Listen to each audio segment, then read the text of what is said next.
on right, I really want to show. I love these earrings, and I think that most jewelry now can be dressed up or down. It's definitely no rules.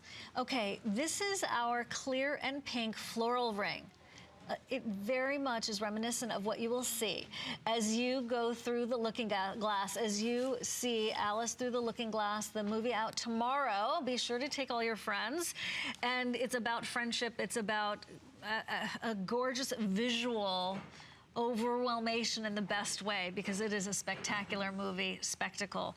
This ring is for all of us who love flowers. And then, you know, like that movie is very intense visually, but in a good way. Yeah.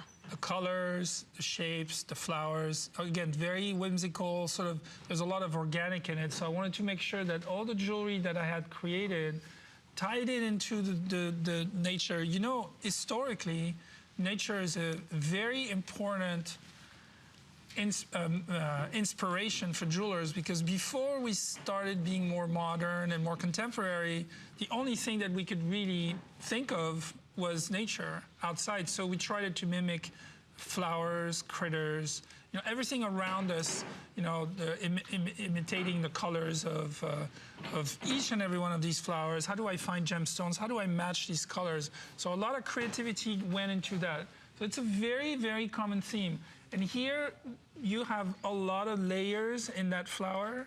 So it's geometric in essence, but you've got a lot of different jewelry technique. You have pavé, you have baguette, tapers, baguette, recut.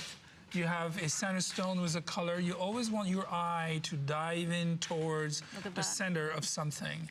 You know, that's what's inspiring and attractive in jewelry, is when your eyes are coming through and they're coming towards the center of the stone and discovering all the details that are putting this ring together. Everywhere you look, you're going to see something. It's three-dimensional, low profile. I'm going to show this to you from this direction, because isn't that what you would expect to see on a living bloom as well? See how many layers of stones are. When you show it face up, if you can show it face up, center stone, everything around the center stone, there's already a layer of petals. Then all these baguettes are creating, you know, more. The more your eyes can travel from one element to another of a ring, the more interesting and compelling your jewelry becomes. Absolutely. Plus, this one is so, that color pink is so